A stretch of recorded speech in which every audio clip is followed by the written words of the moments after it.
Good morning one and all. Now in previous lecture we have seen summary of third generation system, that is we have seen harmonization of third generation system. Now later we have seen some specification of third generation system, and after that we have seen technologies introduced in 3.5G and 3.9G, right? Now at last we have seen requirements of IMT advanced system, nothing but your fourth generation system. What are the requirements that are included in the advanced system of IMT that we have seen in the previous lecture? Now coming to this lecture, before going to the summary of fourth generation system, we will know the basic terminology, basic concepts that are included in this particular IMT advanced system, nothing but your fourth generation system, right? Now before going in detail into the fourth generation system, we will see the terminology that are included in this fourth generation system, right? Now coming to the next slide. Now these are the topics covered in this particular lecture.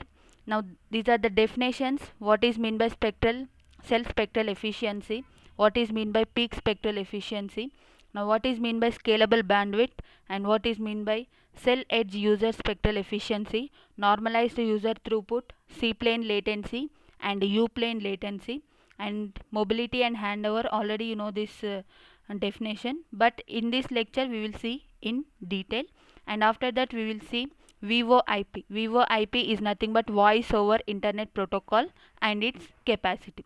Just we will see the definition of this particular terms, and after that we will go into the summary of fourth generation system, right? Now coming to next slide. Now what is meant by cell spectral efficiency, we will see in this slide. Now the cell spectral efficiency or the spectral efficiency of a cell is given by summation of I equals to 1 to n xi divided by t multiplied with w and m, where xi denotes the number of correctly received bits by user I, which either it may be in the downlink or it may be in the uplink in a system consisting of n users, where m denotes the number of cells and w is the channel bandwidth and t is a time over which a data bits are received, right?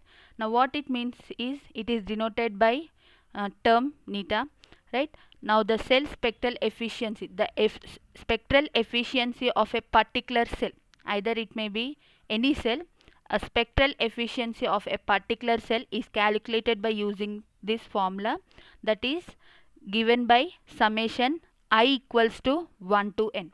I equals to 1 to n.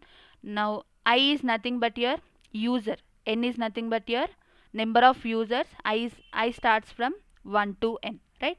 Now summation I equals to 1 to n xi denotes the number of correctly received bits. This xi denotes the number of correctly received bits by user I may be either 1 or 2 or 3, so on up to n, divided by, now what is t? T is the time over which the data bits are received, the time over which the data bits are received, and w is the channel bandwidth, right? And m is the number of cells, how many number of cells, that is denoted by the m, right? Now what are its units? User per, now this denotes the number of bits, right? Number of bits by received bits by user, denoted by time is nothing but measured in seconds, and w is the bandwidth that is measured with hertz, and m is the number of cells, right? Now the spectral efficiency of a cell, that is given by summation I equals to 1 to n xi divided by t w m, where t is the time over which the data bits are received and w is the channel bandwidth and m is the number of cells. Now xi is nothing but the number of correctly received bits by user I, right? It may be either x1 or x2 or x3.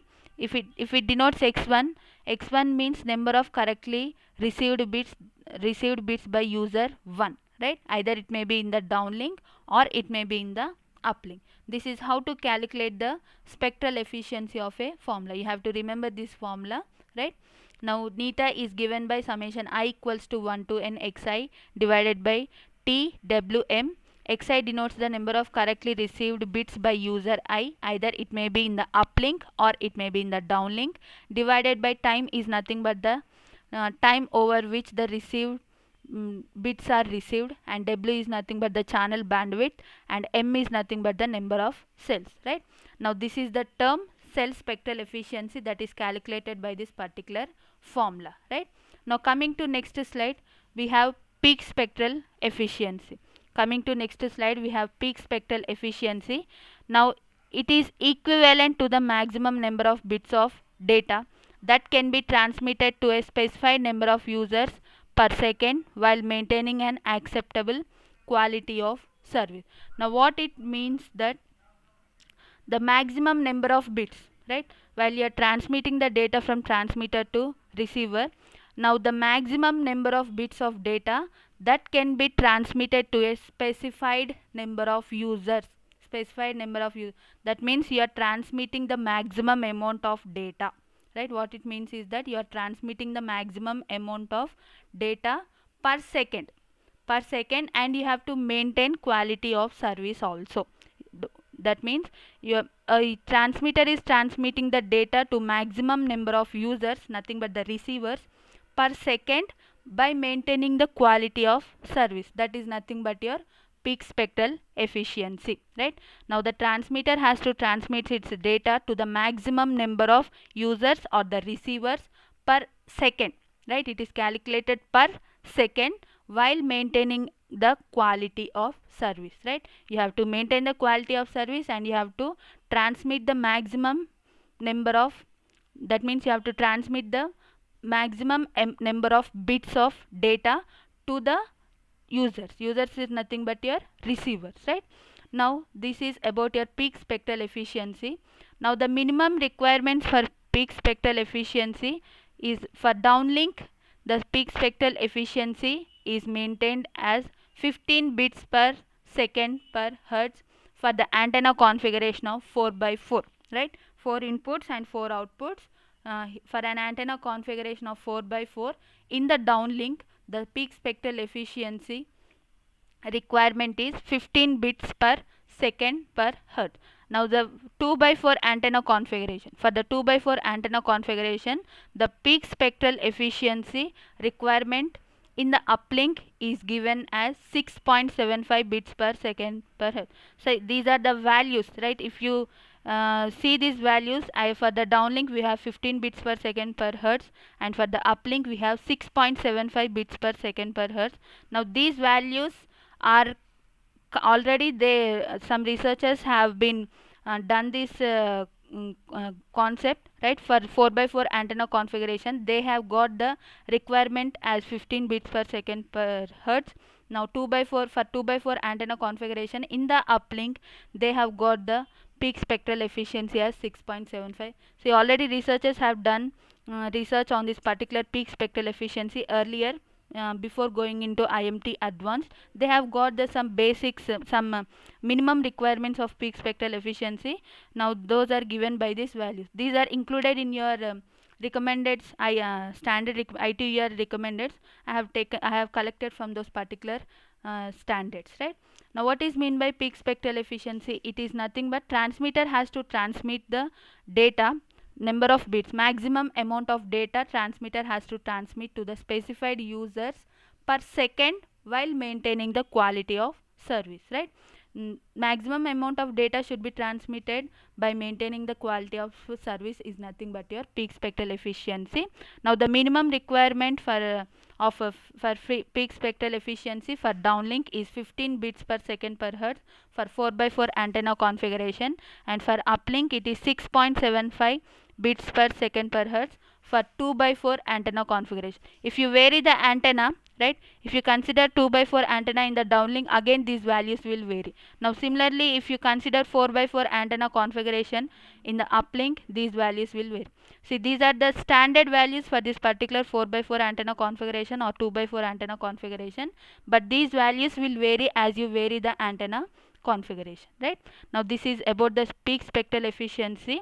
Nothing but maximum amount of data should be transmitted to the specified users by maintaining the quality of service, right? Now coming to next slide, we have scalable bandwidth, right? Now in this slide we have scalable bandwidth, and next we have edge user spectral efficiency, right?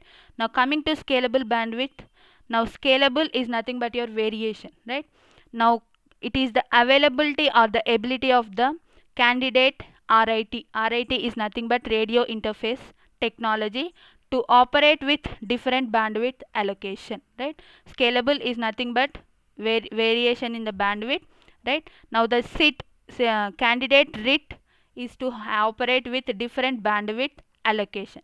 Now what it means is that scalable bandwidth, that means different bandwidths should be supported by the system, right?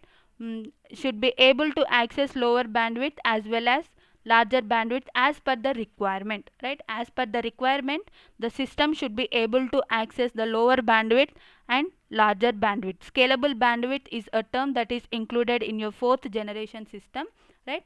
Now what is meant by scalable bandwidth? It is the availability or the ability of the radio interface technology, right? Interface technology availability or the ability to operate in different bandwidth allocation. That means that particular system has to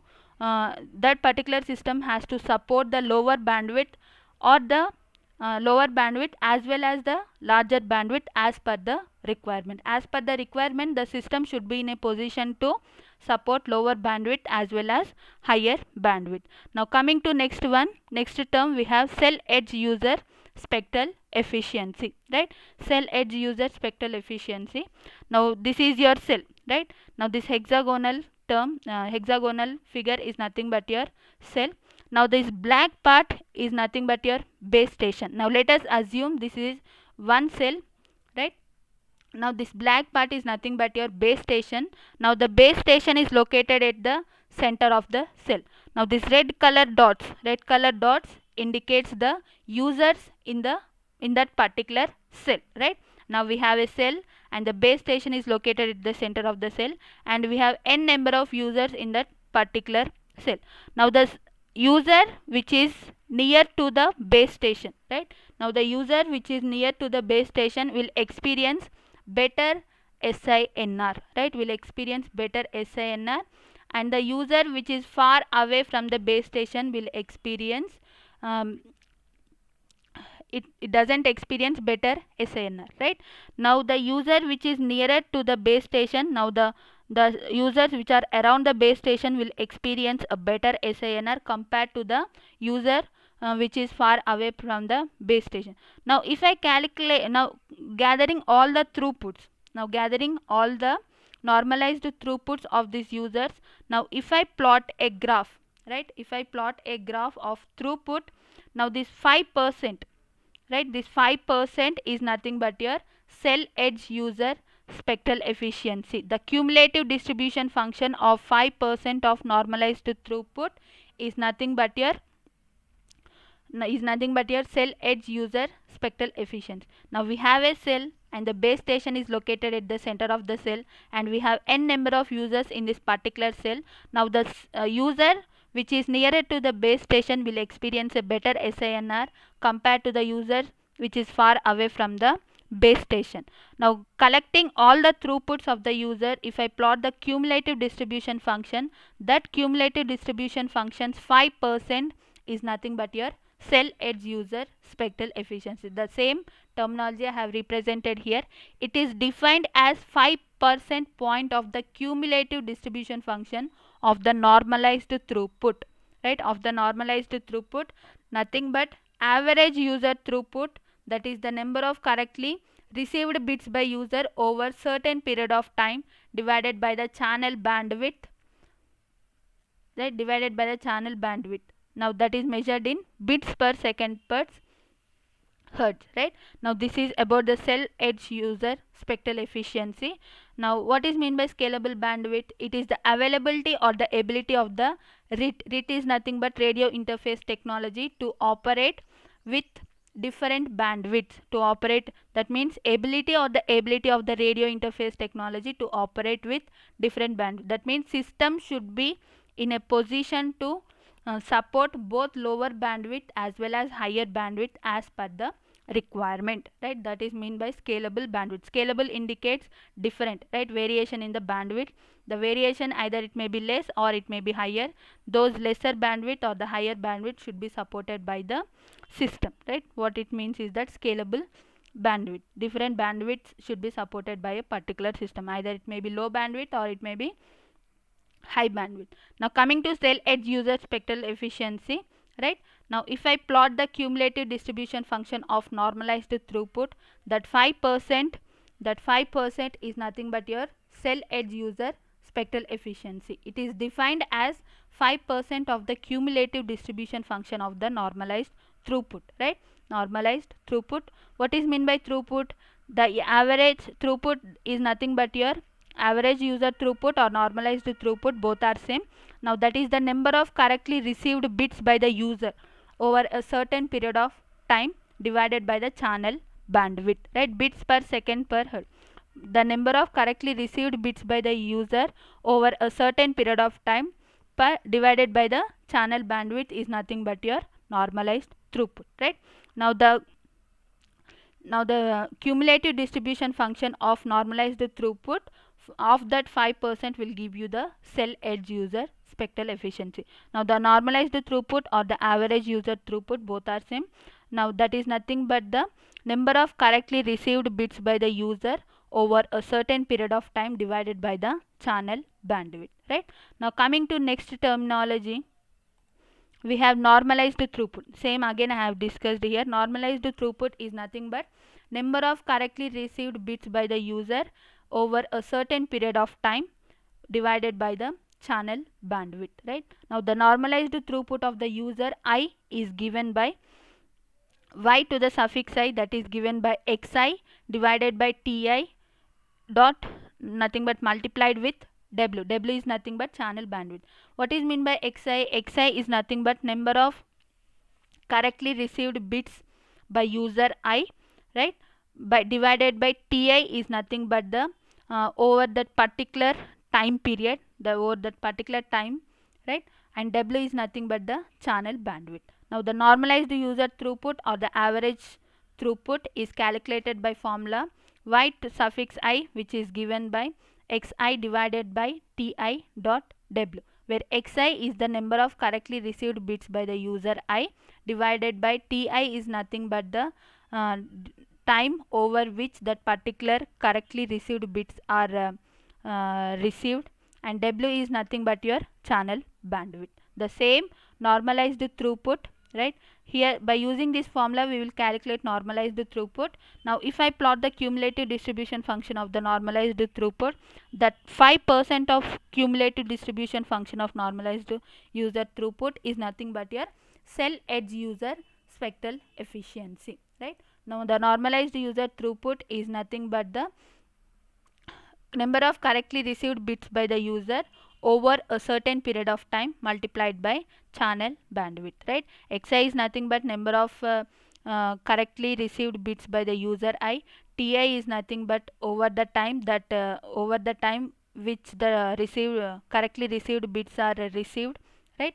And w is nothing but your channel bandwidth. By using this formula we will calculate normalized user throughput, and if I plot the cumulative distribution function, 5% of this CDF nothing but cumulative distribution function of normalized user throughput is nothing but your cell edge user spectral efficiency, right? Now what is mean by normalized user throughput? It is nothing but the number of correctly received bits by the user over a certain period of time multiplied by channel bandwidth. The same formula I have represented here, right?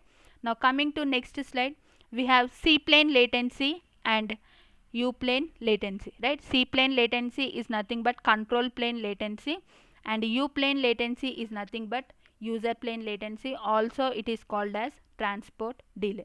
Now these are included from 4th generation system. C plane latency, some of this terminology may repeat in 3rd generation also. Some are newly introduced in the, some terminologies are newly introduced in the 4th generation system. That's why we are, before going into in detail into 4th generation system, we are learning this basic terminology, right?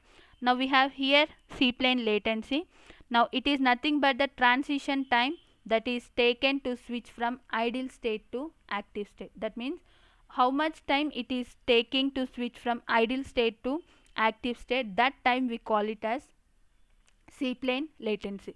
Now the transition time is less than 100 milliseconds in order to switch from idle state to active state in fourth generation system. For the fourth generation system, we have the transition time nothing but your C-plane latency value as 100 milliseconds.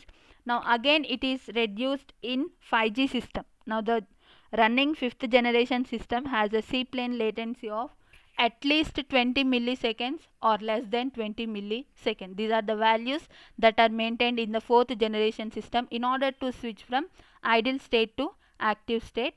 That is less than 100 milliseconds under fourth generation system and 20 milliseconds or less under fifth generation system. Now what is mean by C-plane latency? It is the transition time. It is the transition time, and that is nothing but the time taken to switch from idle state to active state. Whatever the time that is required to switch from idle state to active state, that particular time we call it as C-plane latency. Now its value is less than 100 milliseconds for the fourth generation system, and coming to the fifth generation system, we have C-plane latency value as 20 milliseconds or less than 20 milliseconds.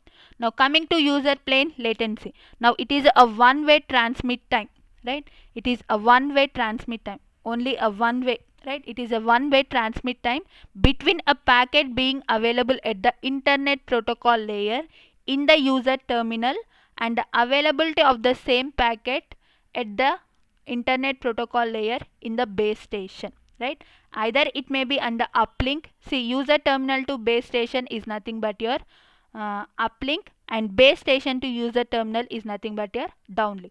Either in the uplink or in the downlink. If you consider the uplink, user terminal to base station, right?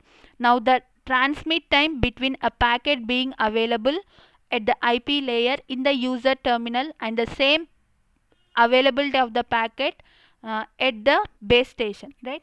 Now if you consider user terminal to base station, that is nothing but your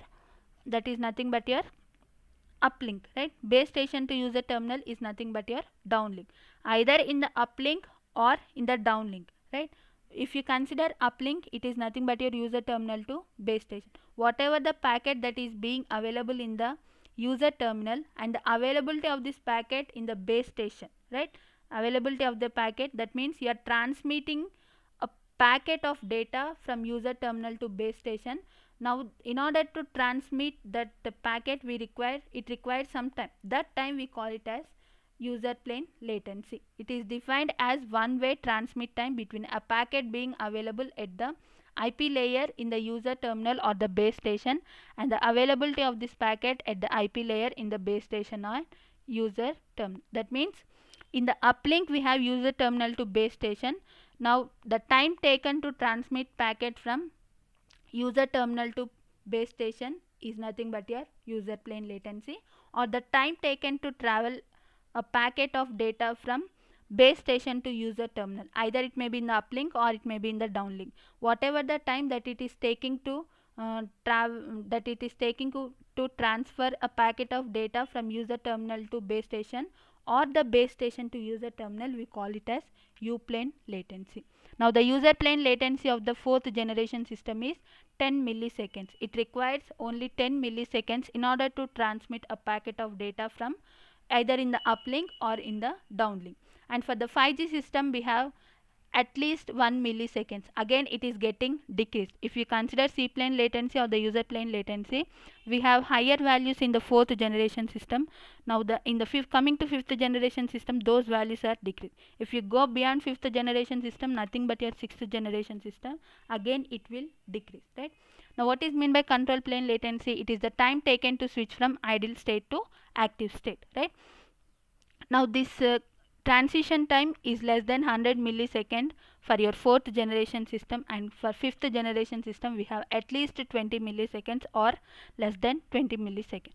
Now coming to user plane latency, it is a one-way transit time. right? It is a one-way transit time. That means the time taken to transmit a packet of data from user terminal to base station or base station to user terminal. The time taken, it is a one-way transit time, nothing but the time taken to transmit a packet of data from user terminal to base station or from the base station to user terminal is nothing but your user plane latency. Now the time taken to transmit a packet of data either in the uplink or in the downlink for the fourth generation system is 10 milliseconds, and for the fifth generation system it's again decreased, that is 1 millisecond, right? Now this is about C plane latency and U plane latency. Now coming to next slide, we have mobility, right? You know what is mean by mobility. Now it offers a freedom to move around while connecting to the network, right? Now this is a main advantage of your wireless communication. You already know what is mean by mobility. Without disconnecting the call, you are moving within the cell. Mobility is nothing but it offers a freedom to move while still connected to the network without disconnecting the call, able to move freely, right? Now these are the classes, right? We have stationary class, pedestrian class, vehicular class, and high speed vehicular class. Now these are the classes that are categorized into different mobility regions, right? Now for stationary, that means a particular user is in idle state without movement, that we call it as stationary mobility class.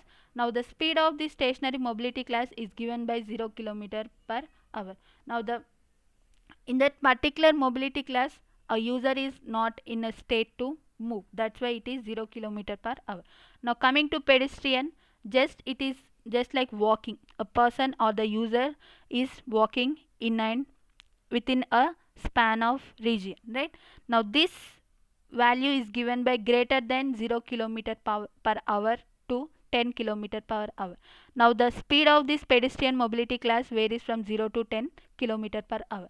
Now coming to vehicular, a person is traveling in the car, right? A person is traveling in the car, or it may be a vehicle, any vehicle. Now that speed is given by 10 to 120 km/h. Now high speed vehicular greater than 120, that varies from 120 to 350 km/h, right? Now what is mean by mobility? It offers a freedom to move around while without disconnecting the call, right? Now these are the different mobility classes. Again, these are collected from the ITUR standard, International Telecommunication Union standards. We have set of standards. From that set of standards we have collected this data, and after fourth generation system we will see the different ITUR recommendation. You have some set of 10 to 15 recommendations in which you will have a detailed version of first generation, starting from first generation to existing fifth generation system, right? Now what is mean by mobility? It offers the freedom to move around while still connecting to the network, right? Now the different mobility classes are stationary, ranging from 0 km/h. It is in idle state without movement. Now coming to pedestrian mobility class, its range is from 0 to 10 km/h. Now coming to vehicular mobility class, its range is from 10 to 120 km/h. Now coming to high speed vehicular mobility class, its range is from 120 to 350 km/h. These are the different mobility classes, which is in idle state, just moving, and again somewhat speed, and again somewhat speed, right? Now coming to next slide. Now these are the test environments, right? And again these are collected from the standards, ITUR standards, right? Now these are the different, right? We have indoor test environments, right? We have indoor test environment, microcellular, urban area, base coverage, urban, and high speed, right? Now the indoor environment supports, right? Indoor environment supports stationary mobility class and pedestrian mobility class. Now its range is from within a diameter of 0 to 10 km/h, right? Now coming to microcellular test environment, now this supports stationary, pedestrian, and vehicular, right? Now its diameter is 120 km/h, 0 to 120 km/h. Now coming to next environment, we have coverage urban, that is base coverage urban. Now this supports stationary mobility class, pedestrian, and vehicular. It is in the range of 0 to 120 km/h. hour, right? Next we have high speed. Now this supports high speed vehicular mobility class and vehicular mobility class, right? Now what is the vehicular mobility class? It varies from 10 to 120, and for high speed it varies from 120 to 350. Up to 350 kilometer per hour it is its diameter, right? Now these are the different test environments we have, and these are the different mobility classes which are supported by this environment. Now the indoor, right? Now indoor supports stationary and pedestrian mobility class, that is 0 to 10 kilometer per hour. Now the microcellular will support stationary pedestrian vehicular mobility classes, that is it varies from 0 to 120. Now the base coverage urban, it also supports stationary pedestrian vehicular mobility class. Now its range is 0 to 120 kilometer per hour. And next we have high speed test environment. Now this supports vehicular and high speed vehicular, right? And again this set of values, this set of mobility classes and different test environments that supports the mobility classes are collected from the standards, right? ITUR standards. If you want, you can refer ITUR standards, you can type in Google, there you will get a set of this particular table, right? Now coming to next slide, we have handover, right? We have seen, till now we have seen mobility, it is ability to move freely, right? And we have seen different mobility classes: stationary, pedestrian, vehicular, and high speed vehicular. And we have seen a range of this particular mobility classes. And next we have seen the test environments, and this particular test environment supports different mobility classes we have seen in the previous table, right? Now coming to handover. Now what is meant by handover? Without disconnecting the call, when a person is moving from, it is a technique employed to maintain connectivity. That means without disconnecting the call, when a person is moving from one location to another location across the cell, the without disconnecting the call, uh, he has to hand over to other thing, right? Now it is a technique employed to maintain connectivity, right? It is a technique employed to, when a person is when a person is moving from one cell to other cell, when a user moves from one location to other location, when a user moves from one location to other location, the it's when a user that means he should not disconnect the when a person, while talking, when a person is moving from one cell to other cell, now his call or should not get disconnected, right? Now it is a technique employed to maintain connectivity, right? Handover is nothing but a technique employed to maintain connectivity even when a user is moving from one location to other location across the cell. Now we have two different handover types, right? One is intra-frequency type and another one is inter-frequency type. We have intra-frequency handover type and another one is inter-frequency type. Now coming to intra-frequency type, now the mobility in connected mode, that means mobility between two different cells but within the same frequency, that you are connecting the in mobility between two different cells but within same frequency. Now coming to interfrequency type, mobility in connected mode between two different cells with different frequencies, right? Now here we have same frequency and next we have different frequency, that is interfrequency type, right? Now what is mean by handover? Handover is nothing but a technique employed to maintain connectivity even when a user is moves from one location to another location across the cell. Now we have two different handovers, one is intra-frequency type and another one is inter-frequency type. Intra-frequency type handover type is nothing but mobility in connected mode between two different cells, right? Between two different cells but within the same frequency, whereas interfrequency is nothing but mobility in connected mode between two different cells with different frequency, right? Now here if you observe the table, we have handover type and here we have handover interruption type. Now these limits will vary, right? These are not standard values, these may vary also, right? Now intra-frequency handover type has a handover interruption time of 27.5 millisecond, whereas interfrequency handover type within the spectrum band and between spectrum band. And again we have two difference under interfrequency within the spectrum band and between two spectrum bands. Within we have 40 milliseconds, and between two spectrum bands we have 60 milliseconds, right? Now this is about the handover. Now what is mean by handover? It is a technique, right? It is a technique employed to maintain connectivity even when a user is moving from one location to another across the cells, right? That means without disconnecting the call, right? Even it is a technique employed to maintain connectivity even when the user is moving from one location to another location across the cells. That means without disconnecting the call. Now here we have two different handover types. One is intra-frequency handover type and another one is inter-frequency handover type, right? Now coming to intra-frequency handover type, between two cells we are maintaining the mobility. Between two different cells we are maintaining the mobility, right? But within the same frequency, right? Between two cells we are maintaining the mobility but within same frequency. Now coming to inter-frequency type, between two cells we are maintaining the mobility with different frequencies. If it is within same frequency, we call it as intra.